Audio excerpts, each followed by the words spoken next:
ಗೋಕಾಕ ಎಂಬ ಚಿಕ್ಕ ಊರಿನಲ್ಲಿ ರಾಘವ ಮತ್ತು ಗೌರಿ ಎಂಬ ದಂಪತಿಗಳು ವಾಸವಾಗಿದ್ದರು. ರಾಘವ ಒಬ್ಬ ಸರಳ, ಶ್ರದ್ಧಾಳು ಕಾರ್ಮಿಕ. ಆದರೆ ಆತನ ಒಳ್ಳೆತನವನ್ನು ಜನರು ದುರ್ಬಳಕೆ ಮಾಡಿಕೊಳ್ಳುತ್ತಿದ್ದರು. ಗೌರಿ ತನ್ನ ಗಂಡನಿಗಿಂತ ಚಾಣಾಕ್ಷಳಾಗಿದ್ದಳು ಮತ್ತು ಆಕೆಗೆ ತನ್ನ ಗಂಡನ ಮುಂದೆ ಬರುವ ತೊಂದರೆಗಳ ಬಗ್ಗೆ ಚಿಂತೆ ಇತ್ತು. ಗೌರಿ ತನ್ನ ಗಂಡ ರಾಘವನನ್ನು ದಿನದ ಕೆಲಸದಿಂದ ಮನೆಗೆ ಖಾಲಿ ಕೈಯಲ್ಲಿ ಬಂದಾಗ ಕೇಳಿದಳು. ಏನಾಯ್ತು ರಾಘವ, ಇವತ್ತೂ ಖಾಲಿ ಕೈಯಲ್ಲಿ ಬಂದೆಯಾ? ಮಾರುಕಟ್ಟೆಗೆ ಹೋಗಿ ಸಾಮಾನು ತರ್ತೀನಿ ಅಂತ ಹೇಳಿದ್ಯಲ್ಲ, ಈಗ ನನಗೆ ಏನೂ ಇಲ್ಲ, ತರಕಾರಿನೂ ಇಲ್ಲ. ಹೌದು ಗೌರಿ, ನಾನು ಹೇಳಿದ್ದೆ. ಆದರೆ ಏನ್ ಮಾಡ್ಲಿ, ಮಾಲೀಕರು ಶಾಮರಾಯ ಇವತ್ತೂ ಹಣ ಕೊಡಲಿಲ್ಲ. 1 ಕಾಸು ಕೈಗೆ ಸಿಗಲಿಲ್ಲ. ಏನು, ಇವತ್ತು ಕೊಡ್ಲಿಲ್ವೇ? ಆ ಶಾಮರಾಯನ ಬಟ್ಟೆ ಅಂಗಡಿಯಲ್ಲಿ 1 ತಿಂಗಳು ದುಡಿದೆ. ರಾತ್ರಿಯಿಂದ ಬೆಳಗಿನವರೆಗೂ ಶರ್ಟ್ಗಳನ್ನು ಒತ್ತಿ ಬಟ್ಟೆಗಳನ್ನು ಜೋಡಿಸಿದೆ. ಕೆಲಸ ಮುಗಿದ ಮೇಲೆ ಕಾಸು ಕೊಡಬೇಕಿತ್ತು. ಇದು ಎಂಥ ಅನ್ಯಾಯ! ಇಲ್ಲ ಗೌರಿ, ಅವನು ಹೇಳಿದ, ಯಾವಾಗಲಾದರೂ ಕೆಲಸಕ್ಕೆ ಕರೆಯುತ್ತೇನೆ, ಆ ದಿನ ನಿನಗೆ ಬಾಕಿ ಹಣ ಕೊಡುತ್ತೇನೆ ಅಂತ ಹೇಳಿದ.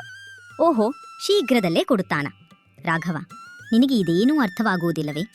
ಆ ಶಾಮರಾಯನಂತವರು ಕೊಡುವವನಲ್ಲ. ಇಂಥವರಿಗೆ ಕೆಲಸ ಮಾಡಿದರೆ ನಮಗೆ ಬರೀ ನಷ್ಟವೇ. ನಿನಗೆ ಯಾಕೆ ಇಷ್ಟು ಅರ್ಥವಾಗುವುದಿಲ್ಲ? ಗೌರಿ, ನೀನು ಹೇಳೋದು ಸರಿಯೇ. ಬೇರೆಡೆ ಕೆಲಸ ಹುಡುಕಿದ್ರೆ ಒಳ್ಳೆಯದು. ಈ ಬಾರಿ ಕೆಲಸಕ್ಕೆ ಸೇರುವ ಮೊದಲು ಹಣದ ವಿಷಯವನ್ನು ಚೆನ್ನಾಗಿ ಒಪ್ಪಂದ ಮಾಡಿಕೊಳ್ಳುವೆ. ಒಳ್ಳೆಯದು. ಆದರೆ ರಾಘವ, ನೀನು ಯಾಕೋ ಮತ್ತೆ ಮತ್ತೆ ಮೋಸ ಹೋಗುತ್ತೀಯ. ಈ ಬಾರಿ ಎಲ್ಲಿ ಕೆಲಸಕ್ಕೆ ಸೇರಿದ್ರೂ ಎಲ್ಲವನ್ನೂ ಮೊದಲೇ ಸ್ಪಷ್ಟವಾಗಿ ಮಾತಾಡ್ಕೊ. ಇಲ್ಲದಿದ್ರೆ ನಾವಿಬ್ಬರೂ ಇನ್ನೂ ಕಷ್ಟಪಡಬೇಕಾಗುತ್ತದೆ. ಹೌದು ಗೌರಿ, ಗೋಕಾಕದ ವಿಠಲ್ ರಾಯನನ ಮನೆಗೆ ಹೋಗಿ ಕೆಲಸ ಕೇಳುತ್ತೇನೆ. ಅವರಿಗೆ ಒಬ್ಬ ಕೆಲಸಗಾರ ಬೇಕಂತ ಕೇಳಿದೆ. ಸರಿ, ಹೋಗು. ದೇವರು ನಿನಗೆ ಒಳ್ಳೆಯದು ಮಾಡಲಿ. ಆದರೆ ಎಚ್ಚರಿಕೆಯಿಂದಿರು ರಾಘವ. ರಾಘವ ಗೋಕಾಕದ ಶ್ರೀಮಂತ ವಿಠಲರಾಯನ ದೊಡ್ಡ ಮನೆಗೆ ಹೋಗಿ ಬಾಗಿಲಿಗೆ ನಿಂತ. ವಿಠಲರಾಯ ಗೋಕಾಕದಲ್ಲಿ ತನ್ನ ಚಾಣಾಕ್ಷತನಕ್ಕೆ ಹೆಸರುವಾಸಿಯಾಗಿದ್ದ. ಆದರೆ ಆತನಿಗೆ ಕೆಲಸಗಾರರನ್ನು ಮೋಸ ಮಾಡುವ ಖ್ಯಾತಿಯೂ ಇತ್ತು. ಸಾಹೇಬ್ರೆ, ನಿಮಗೆ ಒಬ್ಬ ಕೆಲಸಕ್ಕೆ ಬೇಕಂತೆ ಕೇಳಿದೆ, ನಿಜವೇ? ಓಹೋ, ಇದು ರಾಘವನೇ. ಇವನಂತೂ ಸರಳ ಸೀದಾಸಾದ ಮನುಷ್ಯ. ಇವನಿಂದ ಉಚಿತವಾಗಿ ಕೆಲಸ ಮಾಡಿಸಿಕೊಳ್ಳಬಹುದು. ಹೌದು ಹೌದು ರಾಘವ, ಕೆಲಸಕ್ಕೆ ಒಬ್ಬನ ಬೇಕು. ನೀನೇ ಆ ರಾಘವನೇ ಅಲ್ವೇ? ಹೌದು ಸಾಹೇಬರೇ. ಒಳ್ಳೆಯದು ಒಳ್ಳೆಯದು. ನನ್ನ ಬಳಿ ಕೆಲಸವಿದೆ. ಆದರೆ ರಾಘವ, ನನ್ನ ಕೆಲವು ಷರತ್ತುಗಳಿವೆ. ಒಪ್ಪಿಕೊಳ್ಳುವೆಯಾ? ಯಾವ ಷರತ್ತು ಸಾಹೇಬ್ರೆ? ಷರತ್ತು ಏನೂ ದೊಡ್ಡದಲ್ಲ. ಮೊದಲ 3 ತಿಂಗಳು ನಾನು ನಿನ್ನ ಕೆಲಸವನ್ನು ಗಮನಿಸುವೆ. ಈ 3 ತಿಂಗಳಲ್ಲಿ ನಾನು ಏನು ಹೇಳುತ್ತೇನೋ ಅದನ್ನು ನೀನು ಚಾಚು ತಪ್ಪದೆ ಮಾಡಬೇಕು. ಒಂದು ವೇಳೆ ನೀನು ಕೆಲಸವನ್ನು ಮಾಡಲಾಗದಿದ್ದರೆ ಯಾವುದೇ ಸಂಬಳವಿಲ್ಲದೆ ಕೆಲಸ ಬಿಡಬೇಕು. ಆದರೆ ಒಂದು ವೇಳೆ ನೀನು ಎಲ್ಲವನ್ನೂ ಸರಿಯಾಗಿ ಮಾಡಿದರೆ ನಾನು 4 ತಿಂಗಳ ಸಂಬಳವನ್ನು ಕೊಡುವೆ. ಆನಂತರ ನಿನ್ನ ಕೆಲಸ ಖಾಯಮಾಗುತ್ತದೆ. ಒಪ್ಪಿಗೆಯೇ? ಇಲ್ಲವಾದರೆ ಕೆಲಸಕ್ಕೆ ಬೇರೆಯವರು ಬಂದು ಹೋಗುತ್ತಲೇ ಇರುತ್ತಾರೆ. ಸಾಹೇಬ್ರೆ, ಇದರಲ್ಲಿ ಯಾವ ತೊಂದರೆಯೂ ಇಲ್ಲ. ನನಗೆ ಒಪ್ಪಿಗೆ. ಒಳ್ಳೆಯದು. 1 ನಿಮಿಷ, ಕಾಗದ ತಗಲುತ್ತೇನೆ. ಇದರ ಮೇಲೆ ಸಹಿ ಮಾಡು. ಎಲ್ಲ ಷರತ್ತುಗಳನ್ನೂ ಬರೆದಿದ್ದೇನೆ.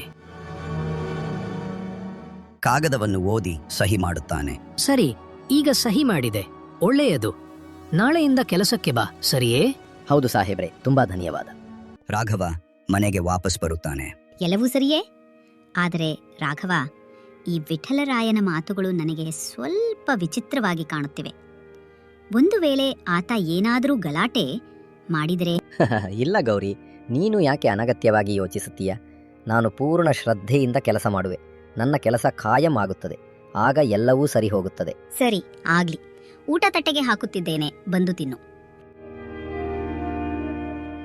ರಾಘವ ವಿಠಲರಾಯನ ಗೋದಾಮಿನಲ್ಲಿ ಕೆಲಸ ಶುರು ಮಾಡಿದ.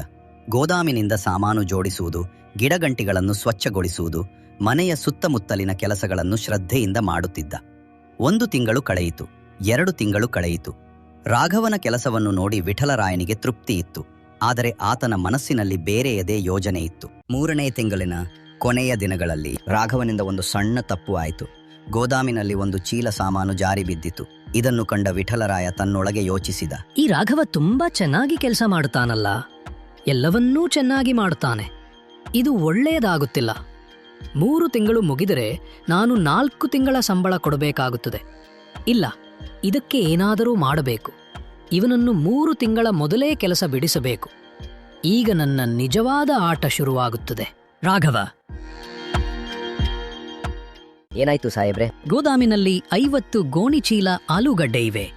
ಎಲ್ಲವನ್ನೂ ತೆಗೆದು ಒಂದೊಂದು ಆಲೂಗಡ್ಡೆಯನ್ನು ಗಮನವಾಗಿ ನೋಡು. ಯಾವುದಾದರೂ ಕೆಟ್ಟೋಗಿದ್ದರೆ ಆ ಆಲೂಗಡ್ಡೆಯನ್ನು ಬೇರೆಯಾಗಿಡು. ಆದರೆ ಸಾಹೇಬ್ರೆ, ಇದಕ್ಕೆ ಜಾಸ್ತಿ ಸಮಯ ಬೇಕು. ಏನು, ಈ ಕೆಲಸ ಮಾಡಲಾಗದು ಎಂದು ಹೇಳುತ್ತೀಯೇ? ಷರತ್ತು ಮರೆತೆಯಾ? ಇಲ್ಲ ಸಾಹೇಬ್ರೆ, ಮಾಡುತ್ತೇನೆ. ಈಗಲೇ ಶುರು ಮಾಡುತ್ತೇನೆ. ರಾಘವ ಗೋಣಿ ಚೀಲವನ್ನು ತೆಗೆದು ಆಲೂಗಡ್ಡೆಗಳನ್ನು ಒಂದೊಂದಾಗಿ ಪರಿಶೀಲಿಸುತ್ತಾನೆ. ಕೆಲಸ ಮಾಡುವಾಗ ತಲೆನೋವು ಶುರುವಾಗುತ್ತದೆ, ಕಣ್ಣು ಕೆಂಪಾಗುತ್ತದೆ. ಆದರೂ ಆತ ಕೆಲಸವನ್ನು ಮುಗಿಸುತ್ತಾನೆ. ಸಾಹೇಬ್ರೆ, ಕೆಲಸ ಮುಗಿಯಿತು. ಎಲ್ಲ ಆಲೂಗಡ್ಡೆಗಳನ್ನು ಪರಿಶೀಲಿಸಿ ಕೆಟ್ಟೋಗಿರುವುದೆಲ್ಲ ಬೇರೆಯಾಗಿಟ್ಟಿದ್ದೇನೆ. ಇದೇನಿದು? ಇವನು ಇದನ್ನೂ ಮಾಡಿಬಿಟ್ಟನೆ.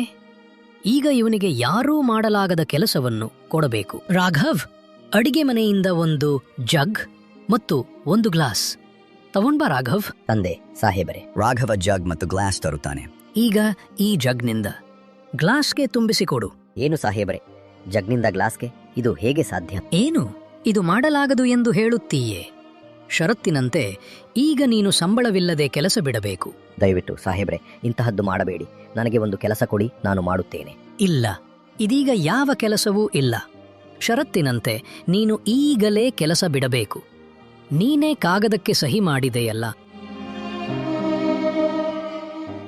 ರಾಘವ ದುಃಖದಿಂದ ಮನೆಗೆ ವಾಪಸ್ ಬರುತ್ತಾನೆ. ನಾನು ಮೊದಲೇ ಹೇಳಿದೆ, ಆ ವಿಠಲರಾಯನ ಮೇಲೆ ಶಂಕೆ ಇದೆ. ಇವನು ನಿನ್ನ ಒಳ್ಳೆತನವನ್ನು ದುರ್ಬಳಕೆ ಮಾಡಿಕೊಂಡಿದ್ದಾನೆ. ತಾನು ತುಂಬಾ ಚಾಣಾಕ್ಷ ಎಂದು ಭಾವಿಸಿಕೊಂಡಿದ್ದಾನೆ. ಈಗ ನಾನೇ ಆತನಿಗೆ ಬುದ್ಧಿ ಕಲಿಸುವೆ. ಏನು ಹೇಳುತ್ತಿದ್ದೀಯಾ ಗೌರಿ? ನನಗಂತೂ ಏನೂ ಅರ್ಥವಾಗುತ್ತಿಲ್ಲ. ನಾನು ತೀರ್ಮಾನ ಮಾಡಿದ್ದೇನೆ. ನಾನು ವಿಠಲರಾಯನ ಬಳಿ ಕೆಲಸಕ್ಕೆ ಸೇರುವೆ. ಈಗ ಆತನಿಗೆ ಚಾಣಾಕ್ಷತನವನ್ನು ತೋರಿಸುವೆ. ಗೌರಿ ವಿಠಲರಾಯನ ಮನೆಗೆ ಹೋಗುತ್ತಾಳೆ. ಸಾಹೇಬ್ರೆ, ನನ್ನ ಹೆಸರು ರತ್ನ. ಕೆಲಸಕ್ಕೆ ಒಬ್ರು ಬೇಕಂತೆ ಕೇಳಿದೆ. ಓಹೋ, ಮತ್ತೊಬ್ಬ ಉಚಿತ ಕೆಲಸಗಾರ. ಹೌದು ರತ್ನ, ಕೆಲಸಕ್ಕೆ ಒಬ್ಬರು ಬೇಕು. ಆದರೆ ನನ್ನ ಕೆಲವು ಷರತ್ತುಗಳಿವೆ. ಷರತ್ತೆ? ಯಾಕೆ ಸಾಹೇಬ್ರೆ? ನಾನು ಕೆಲಸ ಮಾಡುತ್ತೇನೆ, ನೀವು ಹಣ ಕೊಡಿ ಅಷ್ಟೇ. ಹೌದು, ಆದರೆ ಈಗಿನ ಕಾಲದಲ್ಲಿ ಯಾರನ್ನೂ ನಂಬಲಾಗದು. ಅದಕ್ಕೆ ಷರತ್ತು. ಸರಿ, ಆಗ್ಲಿ. ಆದ್ರೆ ನನ್ನದು ಒಂದು ಷರತ್ತಿದೆ. ಏನು, ನಿನಗೂ ಷರತ್ತಾ? ಹೌದು. ಈ 3 ತಿಂಗಳಲ್ಲಿ ನಾನು ಕೆಲಸ ಬಿಡದಿದ್ದರೆ ಮತ್ತು ನೀವು ನನ್ನನ್ನು ಕೆಲಸದಿಂದ ಕಿತ್ತರೆ ನೀವು 6 ತಿಂಗಳ ಸಂಬಳವನ್ನು ಕೊಡಬೇಕು. ಒಪ್ಪಿಗೆಯೇ? ಸರಿ, ಒಪ್ಪುತ್ತೇನೆ. ಕಾಗದ ತಯಾರು ಮಾಡುತ್ತೇನೆ. ನಿನ್ನ ಷರತ್ತನ್ನೂ ಬರೆಯುತ್ತೇನೆ. ಗೌರಿ ಕಾಗದಕ್ಕೆ ಸಹಿ ಮಾಡುತ್ತಾಳೆ. ಸರಿ ರತ್ನ, ನಾಳೆಯಿಂದ ಕೆಲಸ ಶುರು ಮಾಡು. ಗೌರಿ ಕೆಲಸಕ್ಕೆ ಸೇರಿದಳು. ಆಕೆ ತನ್ನ ಗಂಡನಂತೆ ಶ್ರದ್ಧೆಯಿಂದ ಕೆಲಸ ಮಾಡಿದಳು. ಆದರೆ ಆಕೆಯ ಮನಸ್ಸಿನಲ್ಲಿ ಒಂದು ಯೋಜನೆ ಇತ್ತು. ಆಕೆ ವಿಠಲರಾಯನನ್ನು ಆತನದೇ ಆಟದಲ್ಲಿ ಸೋಲಿಸಬೇಕೆಂದು ತೀರ್ಮಾನಿಸಿದ್ದಳು. 3ನೇ ತಿಂಗಳು ಶುರುವಾಗುತ್ತೆ. ಈಗ ವಿಠಲರಾಯನಿಗೆ ಏನಾದ್ರೂ ಮಾಡಿ ಆತನೇ ನನ್ನನ್ನು ಕೆಲಸದಿಂದ ಕಿತ್ತು ಬಿಡಬೇಕು. ಗೌರಿ ಉದ್ದೇಶಪೂರ್ವಕವಾಗಿ ವಿಠಲರಾಯನಿಗೆ ತುಂಬಾ ಪ್ರಿಯವಾದ ಕನ್ನಡಿಯ ವಸ್ತುವನ್ನು ಒಡೆಯುತ್ತಾಳೆ. ರತ್ನ, ಏನಿದು? ಈ ಹೂವಿನ ಪಾರ್ಟನ್ನು ಒಡೆದೆಯೇ? ಸಾಹೇಬ್ರೆ, ಕೈ ಜಾರಿತು. ಸ್ವಚ್ಛಗೊಳಿಸುವಾಗ ತಪ್ಪಾಯಿತು. ಇದರ ಹಣವನ್ನು ನಿನ್ನ ಸಂಬಳದಿಂದ ಕಡಿತಗೊಳಿಸಿವೆ. ಇದು ಆರಂಭವಷ್ಟೇ. ವಿಠಲರಾಯ ಗೌರಿಗೆ ಜಗ್ನಿಂದ ಗ್ಲಾಸ್ ತುಂಬಿಸುವ ಕೆಲಸ ಕೊಡುತ್ತಾನೆ. ಸಾಹೇಬ್ರೆ, ಈಗೋ ಆಯ್ತು. ಏನಿದು? ಇದು ಚಾಣಾಕ್ಷತನವೇ? ಸರಿ, ಗೋದಾಮಿನ ಆಲೂಗಡ್ಡೆಯ ಗೋಣಿ ಚೀಲವನ್ನು ತೆಗೆದು ಕೀಟವಿದ್ದ ಆಲೂಗಡ್ಡೆಯನ್ನು ಬೇರೆಯಾಗಿಡು. ಗೌರಿ ಕೆಲಸ ಮಾಡುವಾಗ ಉದ್ದೇಶಪೂರ್ವಕವಾಗಿ ಮೇಣದ ಬತ್ತಿಯಿಂದ ಗೋದಾಮಿಗೆ ಬೆಂಕಿ ಹಚ್ಚುತ್ತಾಳೆ. ರತ್ನ, ಏನಾಯ್ತು? ಗೋದಾಮಿಗೆ ಬೆಂಕಿ ಹೇಗೆ ಬಿತ್ತು? ಸಾಹೇಬ್ರೆ, ನನ್ನ ತಪ್ಪಿಲ್ಲ. ಬೆಳಕಿಲ್ದ ಕಾರಣ ಮೇಣದ ಬತ್ತಿ ಹಚ್ಚಿದ್ದೆ. ಒಂದು ಇಲಿಯಿಂದ ಬತ್ತಿ ಕೆಳಗೆ ಬಿದ್ದು ಬೆಂಕಿಯಾಯಿತು. ಸಾಕು, ಈಗ ಸಾಕು. ನಿನ್ನನ್ನು ಕೆಲಸದಿಂದ ಕಿತ್ತು ಬಿಡುವೆ.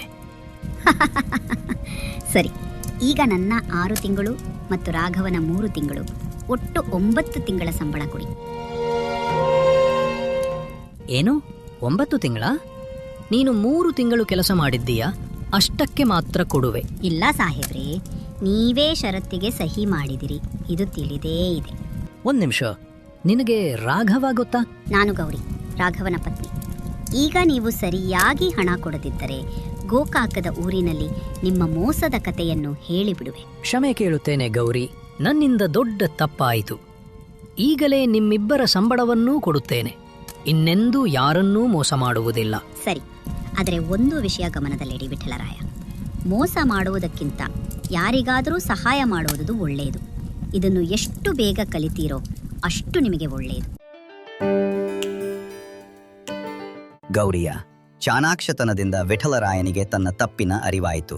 ರಾಘವ ಮತ್ತು ಗೌರಿಗೆ ಅವರ ಕಷ್ಟದ ಕೆಲಸಕ್ಕೆ ಸರಿಯಾದ ಸಂಬಳ ಸಿಕ್ಕಿತು. ಗೋಕಾಕದ ಜನರಿಗೆ ಈ ಕತೆ ಒಂದು ಪಾಠವಾಯಿತು. ಯಾವಾಗಲೂ ನೀತಿಯಿಂದ ಇದ್ದರೆ ಜೀವನದಲ್ಲಿ ಗೆಲುವು ಸಿಗುತ್ತದೆ.